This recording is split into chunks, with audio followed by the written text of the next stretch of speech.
नमस्कार, मैं राहुल कठेरिया। आज माननीय सुप्रीम कोर्ट की तरफ से नेता प्रतिपक्ष राहुल गांधी को बड़ी राहत मिल गई है मानहानि के मामले में।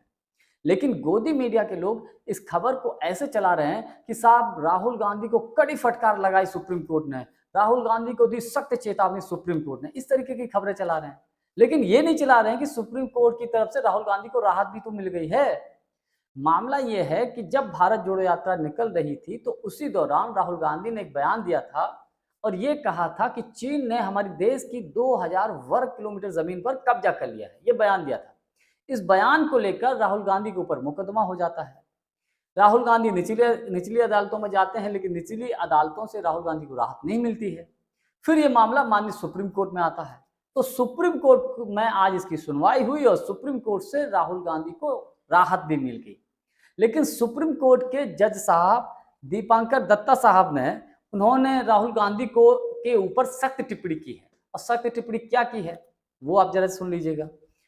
जज साहब ने कहा कि जब राहुल गांधी ने कहा कि चीन ने हमारे देश की 2000 वर्ग किलोमीटर जमीन पर कब्जा कर लिया है, तो जज साहब ने सवाल उठाया, टिप्पणी की है, आपको कैसे पता कि चीन ने हमारे देश की 2000 वर्ग किलोमीटर जमीन पर कब्जा कर लिया है? क्या आपके पास इसका कोई सबूत है? और अगर आप सच्चे भारतीय होते तो आप ऐसी बात नहीं कहते। ये जज साहब बोल रहे हैं कि आप सच्चे भारतीय होते तो ऐसी बात नहीं कहते। अरे भाई, बॉर्डर पर या कहीं भी हमारे देश को लेकर अगर कुछ शंका महसूस होती है तो विपक्ष का नेता उस मुद्दे को नहीं उठाएगा तो फिर उठाएगा कौन? हालांकि माननीय सुप्रीम कोर्ट के जज साहब ने ऐसा बोला है, तो इसको लेकर कोई ज्यादा टीका टिप्पणी करना ठीक नहीं है। लेकिन फिर भी एक विश्लेषण तो कर ही सकते हैं कि माननीय सुप्रीम कोर्ट के जज साहब ने जो बात कही है कि अगर आप सच्चे भारतीय होते तो ऐसी बात नहीं कहते। देखिए, तमाम राजनीतिक विश्लेषक, भारतीय जनता पार्टी के ही एक नेता है सुब्रमण्यम स्वामी, वो तो जाने क्या कुछ बोल चुके हैं चीन को लेकर। तो उनको लेकर तो माननीय जज साहब ने कभी कोई बात ऐसी नहीं कही। उन्होंने तो बहुत कुछ बड़े दावे किए हैं चाइना को लेकर, लेकिन राहुल गांधी को लेकर कि अगर आप सच्चे भारतीय होते। अब इसके अलावा एक और टिप्पणी की गई है राहुल गांधी के ऊपर। दूसरी टिप्पणी यह की है कि इस तरीके के जो मुद्दे हैं आप संसद में क्यों नहीं उठाते, इस तरीके के मुद्दे आप सोशल मीडिया पर क्यों उठाते हैं? देखिए, सबसे पहले मैं आपको एज ए एग्जांपल बता दूं कि अभी ऑपरेशन सिंदूर हुआ। ऑपरेशन सिंदूर के बाद विपक्ष ने ये मांग की कि संसद का विशेष सत्र बुलाया जाए। क्या मोदी सरकार ने संसद का विशेष सत्र बुलाया? बिल्कुल नहीं बुलाया।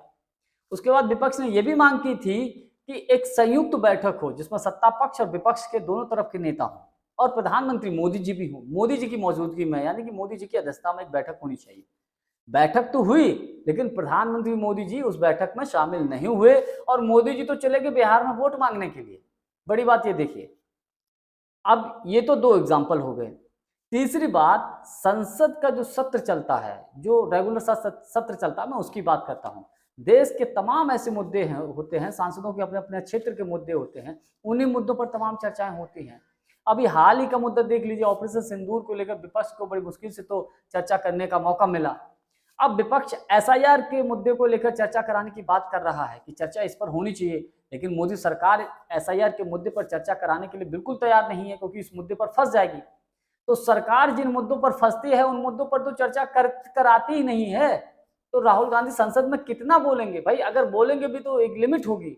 सोशल मीडिया पर ही तो एक ऐसा माध्यम है जहां पर हम अपनी बात रख सकते हैं। एक अभिव्यक्ति की आजादी भी तो अपना एक अभिव्यक्ति की आजादी का भी तो एक नियम है, उसके तहत तो हम अपनी बात रख सकते हैं।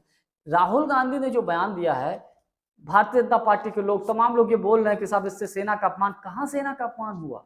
क्या कुछ हुआ? राहुल गांधी ने जो बात कही है कि चीन ने हमारे देश की 2000 वर्ग किलोमीटर जमीन पर कब्जा कर लिया है, अगर राहुल गांधी झूठ बोल रहे हैं तो सरकार को ये चाहिए, सरकार चाहे वहां पर सर्वे कराए, वहां देखे जाकर राहुल गांधी ने जो बोला है उसको झूठा साबित कर दे, तो सरकार की ही तो वाहवाही होगी। लेकिन सरकार इसका खंडन क्यों नहीं कर रही? सरकार इसका सत्यापन क्यों नहीं कर रही? सरकार इसका भौतिक सत्यापन कराए कि ऐसा हुआ है कि नहीं हुआ है। आरोप तो सरकार ये भी लगता है कि चीन ने कुछ गांव भी हमारे देश की जमीन पर बसा लिए हैं, तो इसका सत्यापन भी तो होना चाहिए। मान लीजिएगा विपक्ष अगर मुद्दा उठा रहा है तो उसका भौतिक सत्यापन हो।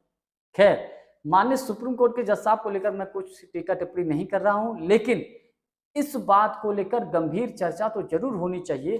क्या नेता विपक्ष को जनता से जुड़े हुए मुद्दे उठाने का भी अब अधिकार नहीं है, या नहीं उठा सकता है?